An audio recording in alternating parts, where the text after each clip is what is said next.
Je reçois le premier invité de ce matin qui est déjà avec nous. Bonjour monsieur. Bonjour monsieur Fabien. Kaditu. Oui. Chitamba. Effectivement. Kaditu, en français on peut dire de la forêt. De la forêt, effectivement. C'est pas un Yamawe Hassan. De la forêt. Oui. Valentin, c'est ça votre prénom? Oui. Vous êtes un encadreur social. Oui. Vous avez passé une bonne partie de votre vie au Congo, à Lubumbashi, ici à Kinshasa, Bakwanga, et une grande partie en Allemagne. Oui, la plus grande partie. La plus grande partie de ma vie, c'est en Allemagne. En Allemagne. Vous êtes le frère biologique d'une personnalité politique importante, ancien ministre du budget, sur un +4, voilà. Et voilà. Il s'appelle François Mwamba-Tshisekedi. Oui, c'est... Je crois que je n'ai pas péché en disant ça. Le sociogramme, c'est très important. Exactement. C'est très important pour les journalistes lorsque on reçoit son invité afin de mieux le présenter et lui poser de bonnes questions. J'espère arriver à cette hauteur.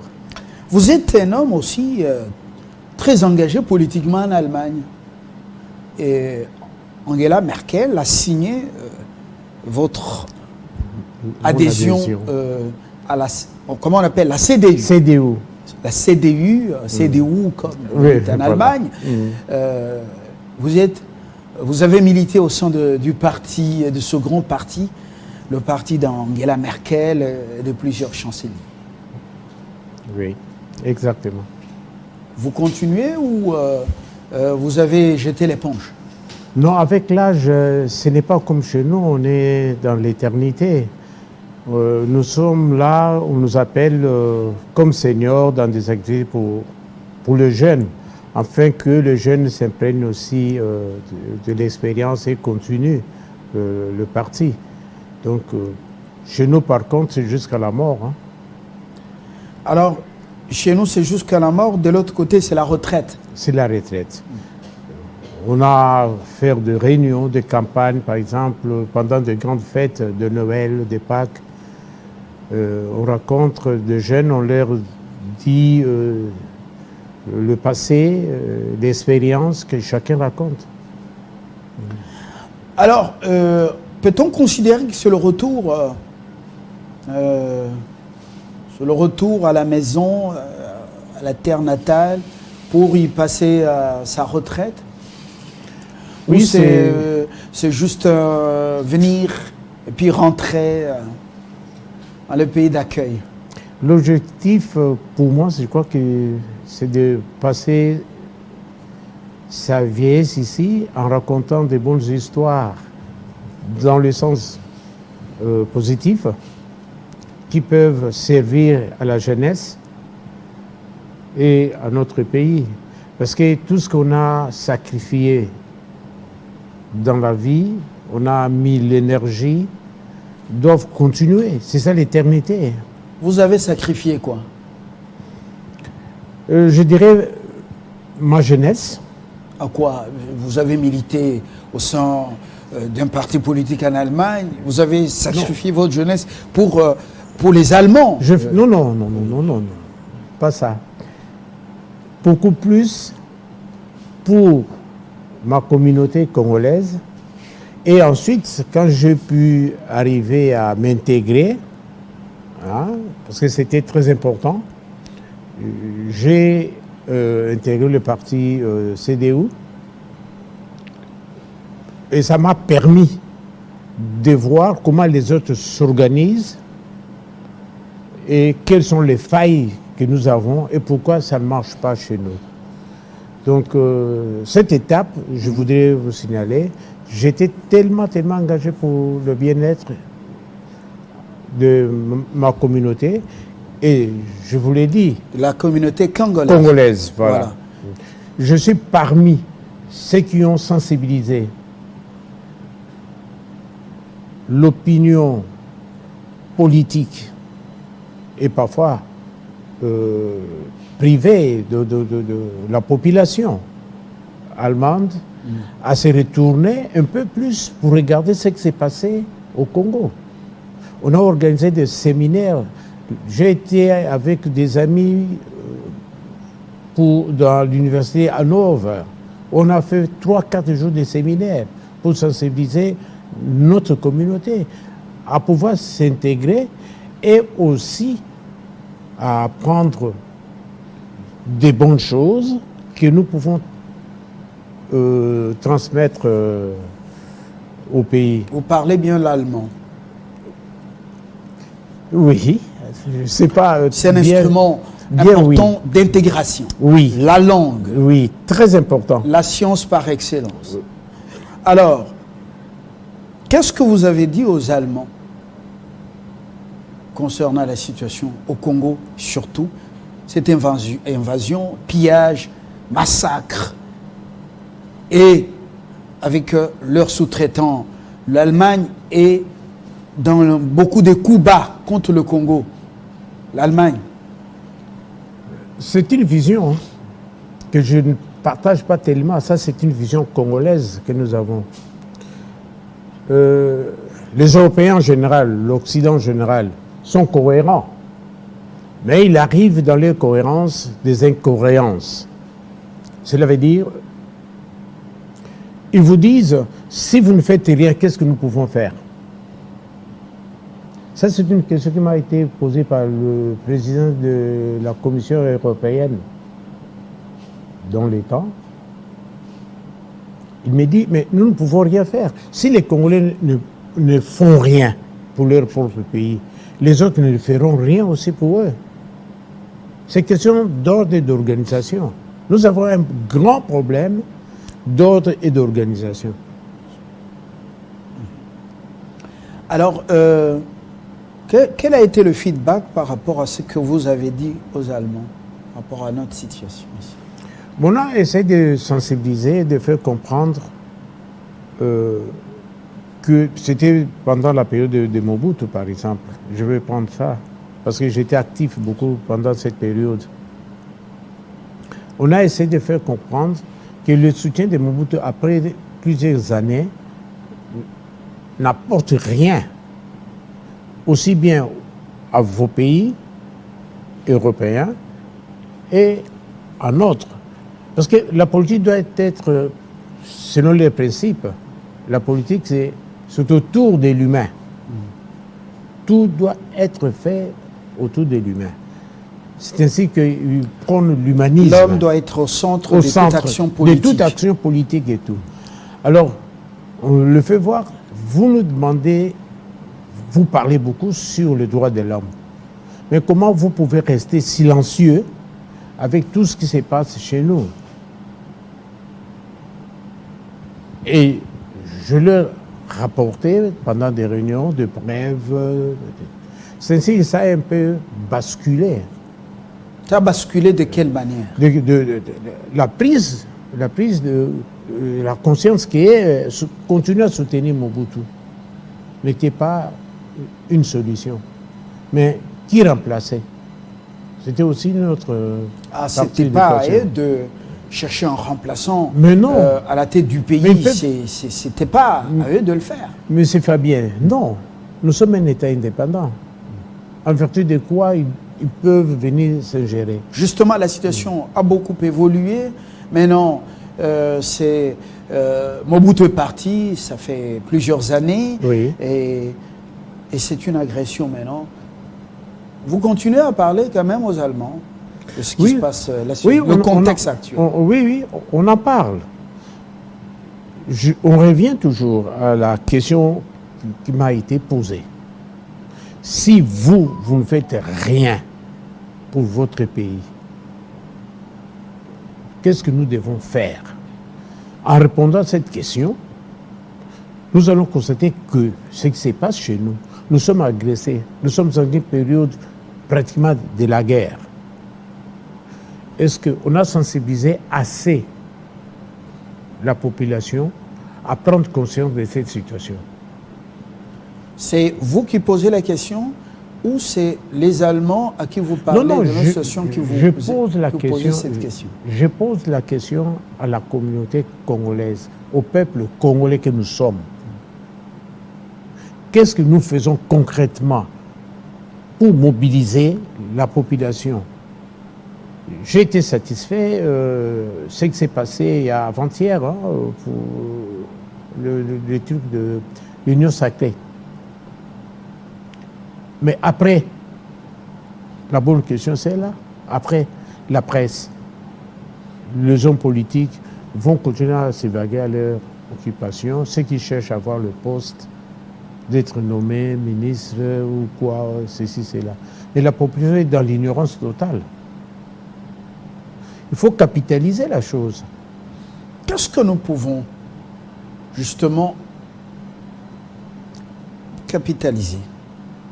Prendre comme bons exemples ce que vous avez vécu ailleurs. Nous sommes en train de parler des repères que nous devons retrouver. Voilà. C'est ça la question principale. Je vais vous donner un exemple. Il y a une année ou 2 ans, il a plu abondamment. Une grande partie de la population allemande s'est trouvée dans une situation sinistrée. Vous pouvez parler où tu vois?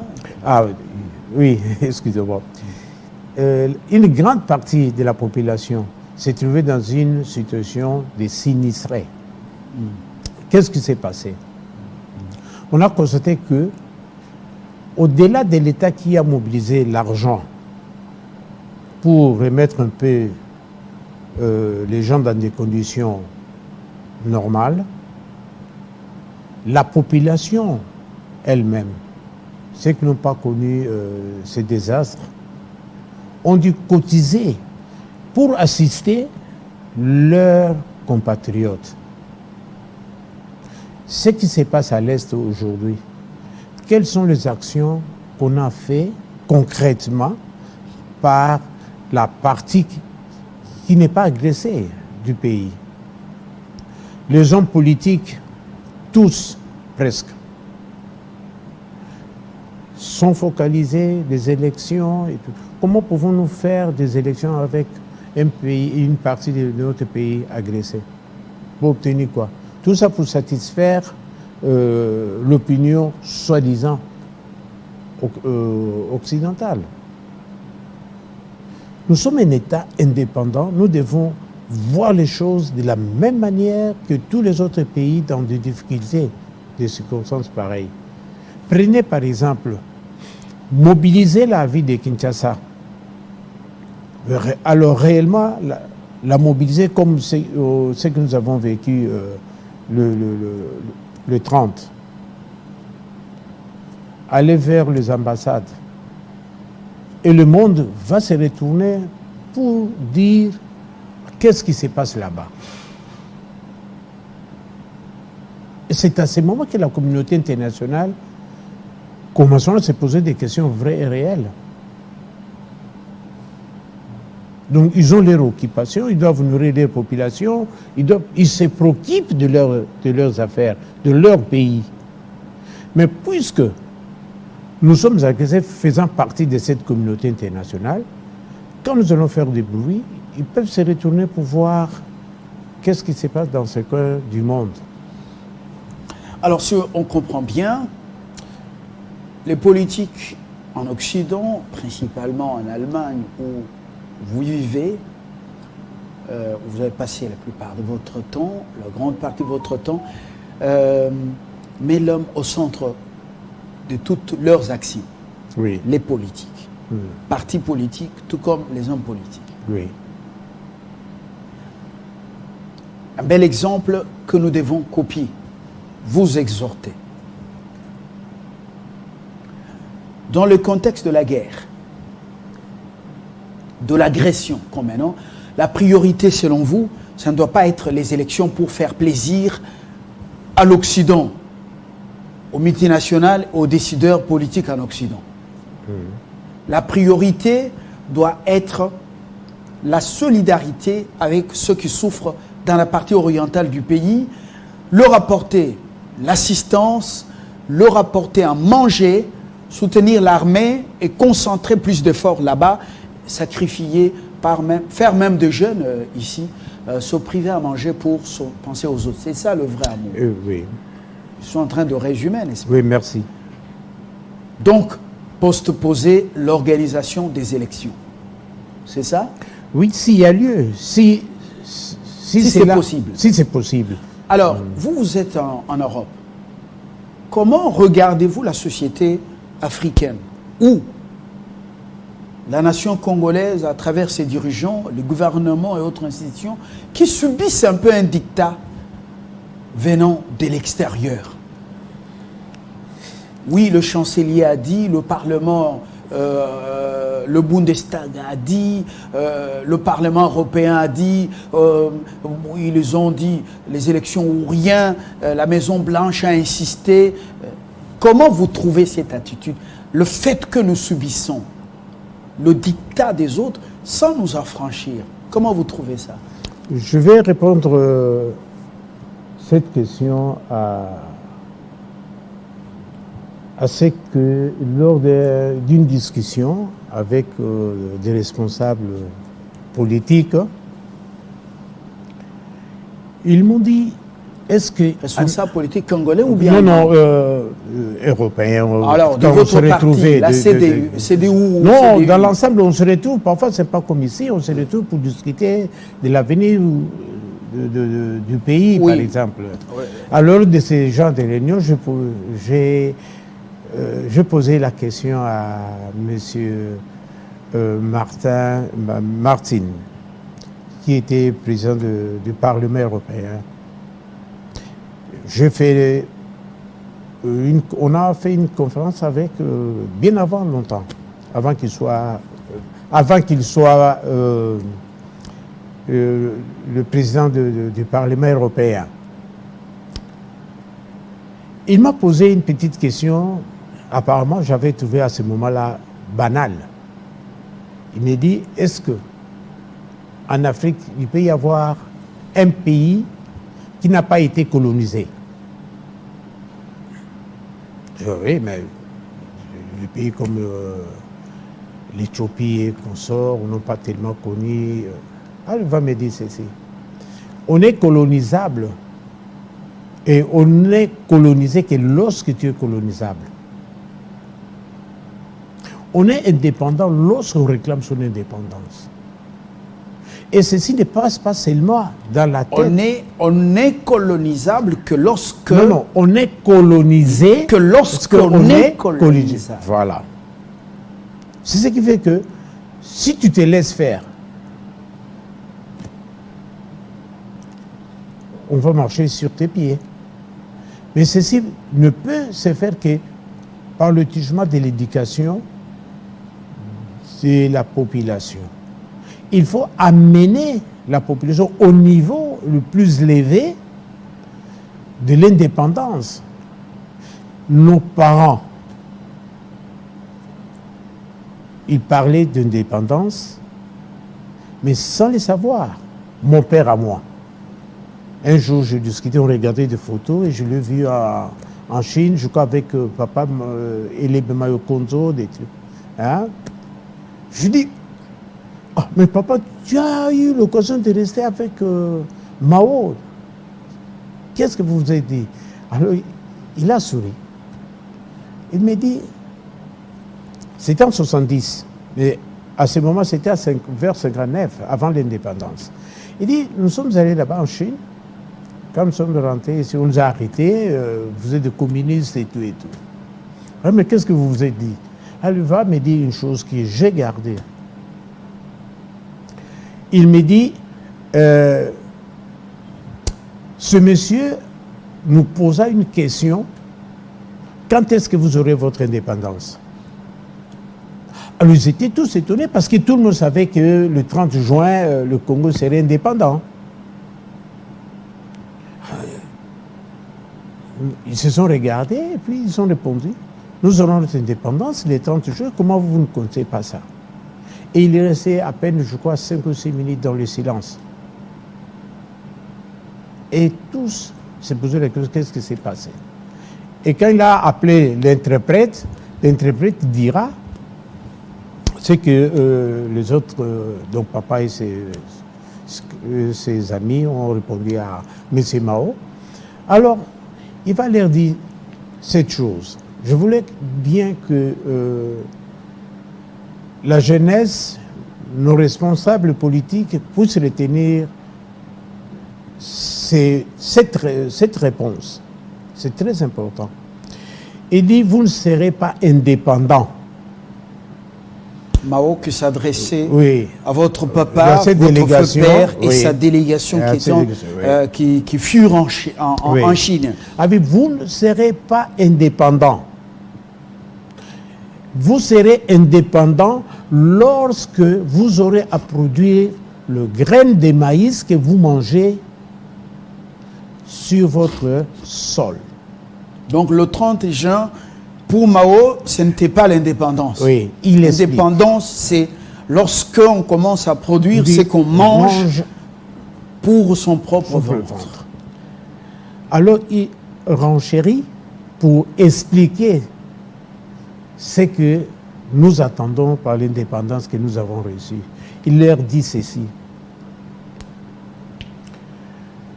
Vous aurez à parler et les gens vont se retourner pour entendre les bruits. Vous aurez à parler et les gens se retourneront pour entendre d'où viennent les bruits. Et quand ils vont regarder les bruits que vous faites, ils vont dire, continuons. Ces gens-là, c'est qui? L'Occident. L'Occident, la communauté, le monde. Donc, il parlait de notre pays, mais aussi de l'Afrique. Les Africains auront toujours à dire, mais on n'entendra pas ce qu'ils disent. Ils ne seront pas écoutés. Pourquoi? Ça, c'est ma réflexion plus tard, avec l'expérience, ce que nous vivons.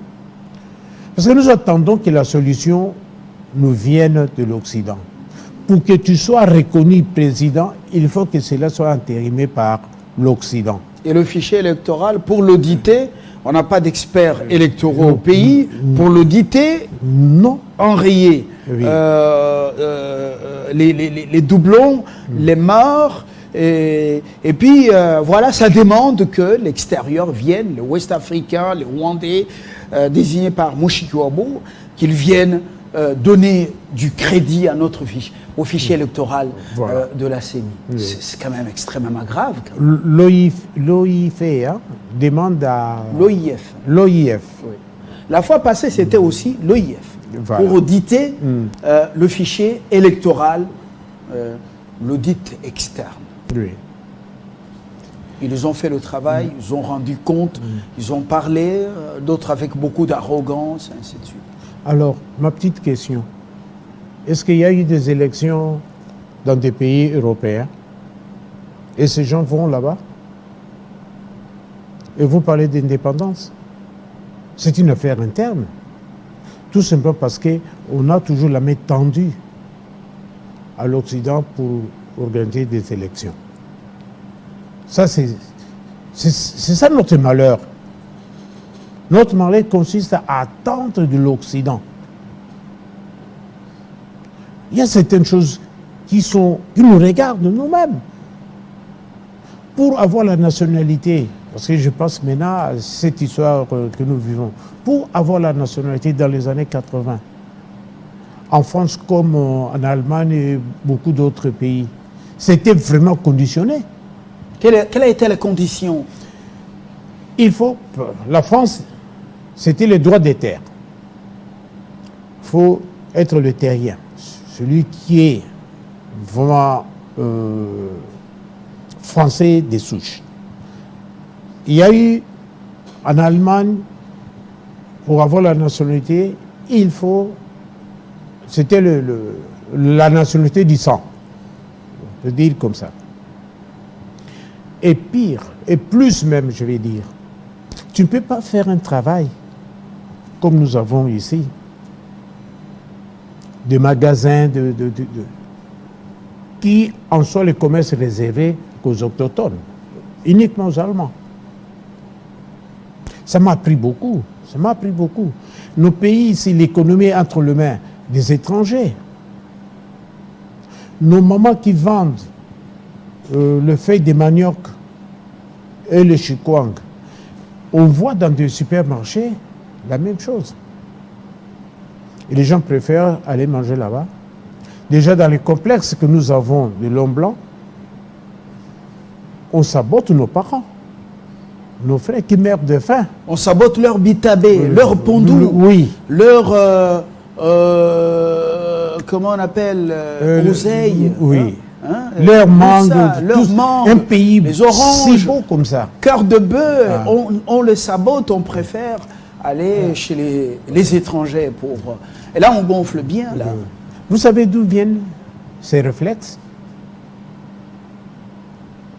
C'est depuis que nous avons été colonisés, toi comme moi. Nos parents nous lavaient. Et pour que tu sois, qu'on puisse te bénir, que tu viennes, maman va te dire, hey, attention, l'enfant blanc hein, ne peut pas rester sale comme ça. Donc, ce qui veut dire l'enfant noir est sale. Et vous ne savez pas, ça reste dans le subconscient de l'homme. C'est le complexe que nous avons. Lorsque, ici à Gombe, tu ne pouvais pas entrer, pour entrer ici, c'est pour travailler chez le blanc, tu devais avoir une carte pour passer Rwakading jusqu'ici.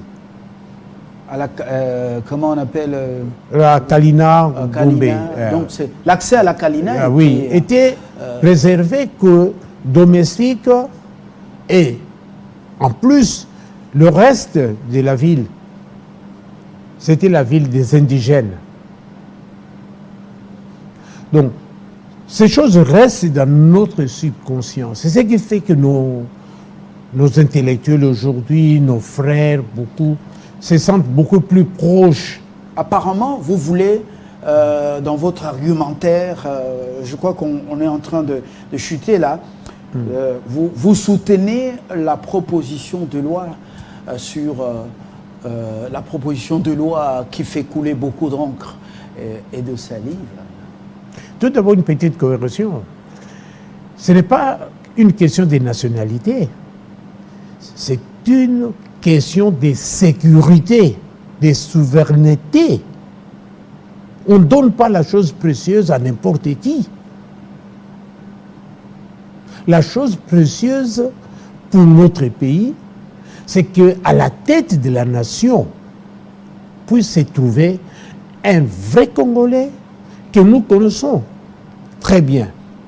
Mais il y a des vrais Congolais, de père et de mère, même à 10 000%, mais qui dépouillent les caisses de l'État, qui sont en train de pourrir le mandat du chef de l'État, il leur a fait appel, et qui sont en train de faire la honte dans beaucoup de domaines, qu'ils soient ceux d'ici ou venant de la diaspora comme vous, de père et de mère, à 10 000%.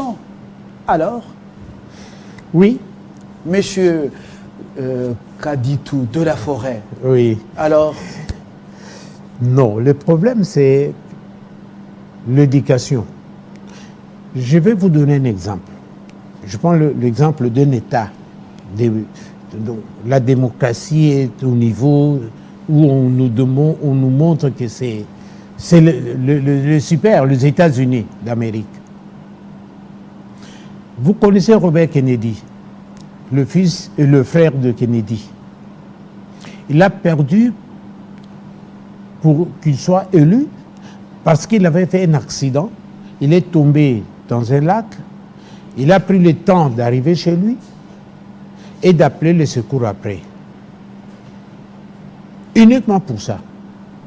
Dans les temps, pour que tu puisses devenir président des États-Unis, on regarde la moralité. Nous pouvons le faire aussi chez nous. Quelqu'un qui a un passé qui n'est pas vraiment convenable ne peut prendre la responsabilité du pays. Mais néanmoins, la différence est que celui-là qui vient du père de père et de mère,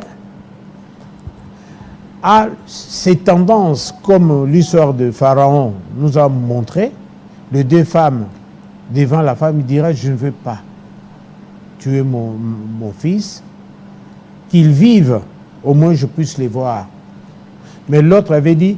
Ah, vous parlez de la sagesse de Salomon. Voilà. Mais sachez aussi que Salomon avait la sagesse de juger le peuple, le diriger, mais il avait aussi des soucis personnels pour diriger sa propre vie. Vous avez vu 700 femmes, 300 concubines, ça fait combien? 1000. Donc c'est que certains sont morts sans l'avoir vu dans sa propre,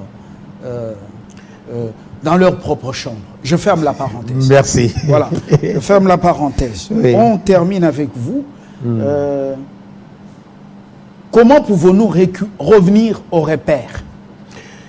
Parce que apparemment, on dit que nous sommes un peuple sans repère qui est en train de se perdre. En commençant par éduquer la jeunesse, l'éducation des masses ou l'éducation diffuse en général, dont vous faites partie. Je vous accuse, vous les journalistes. Vous nous accusez? Oui. Nous vous invitons sur le plateau et puis vous venez nous accuser. C'est pour booster un peu. C'est quand même curieux, ça. Mais non, c'est pour parler de nous.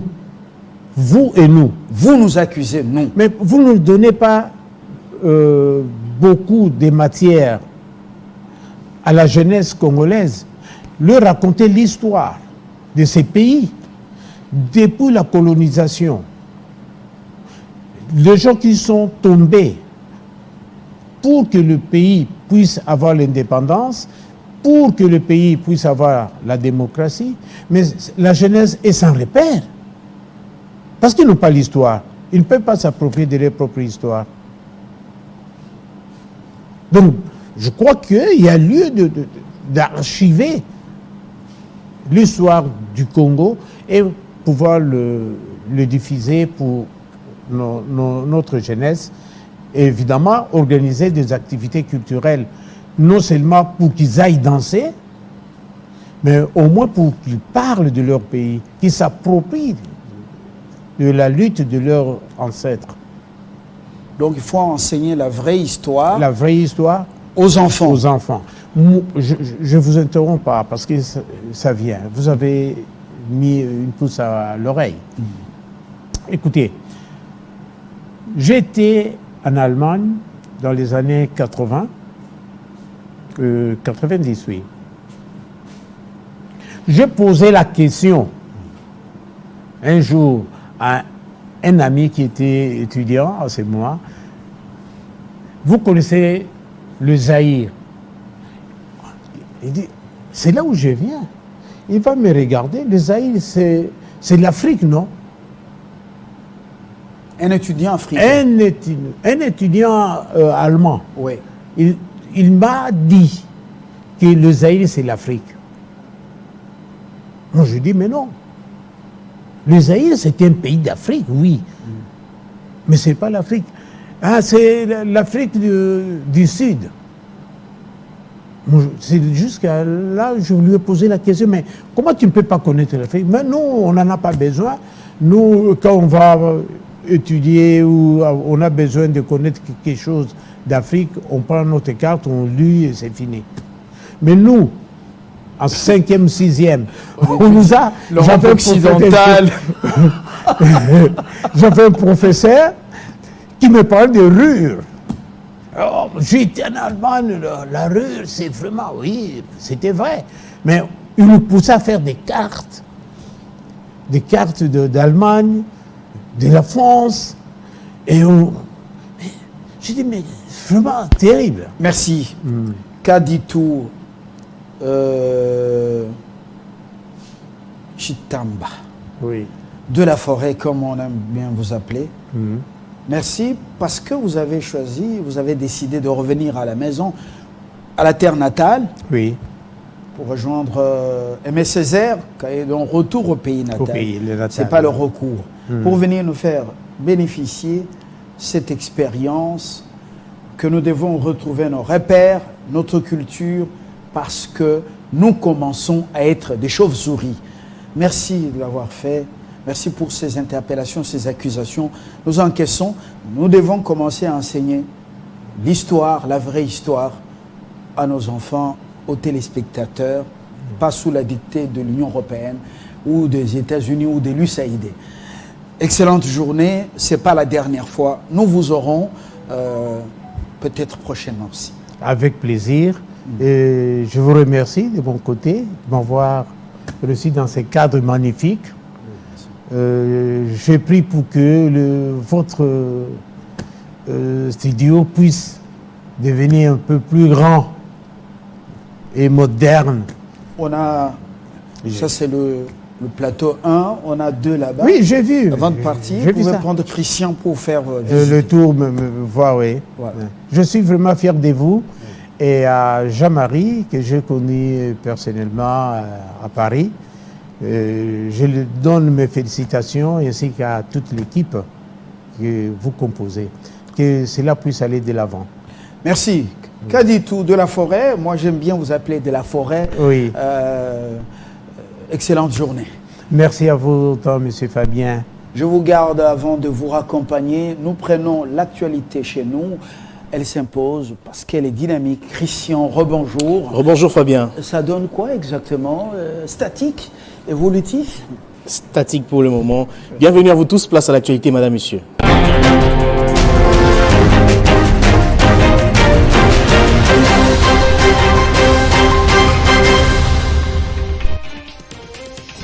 Des voix s'élèvent pour s'opposer à l'audit du fichier électoral par l'OIF. Plusieurs organisations de la société civile demandent au gouvernement de ne pas autoriser l'Organisation internationale de la francophonie d'entrer en possession de la liste des électeurs récemment enrôlés par la Commission électorale nationale indépendante, estimant que cette organisation internationale est sous la coupe du Rwanda, considéré comme pays ennemi et agresseur de la RDC.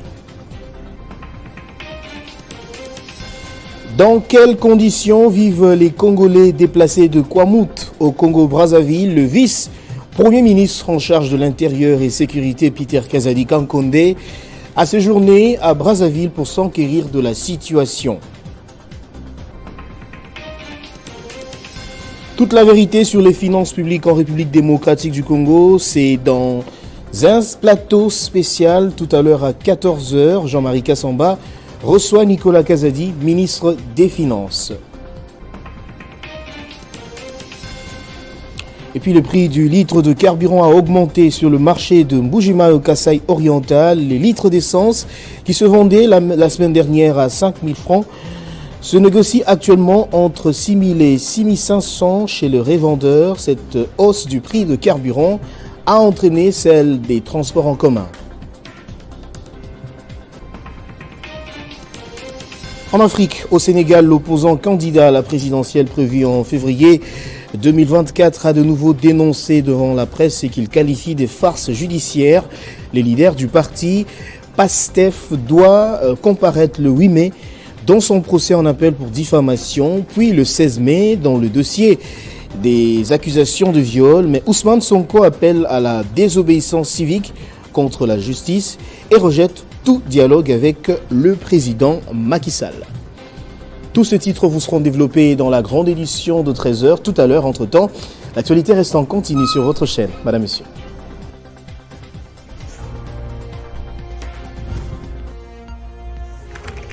L'actualité reste en continu.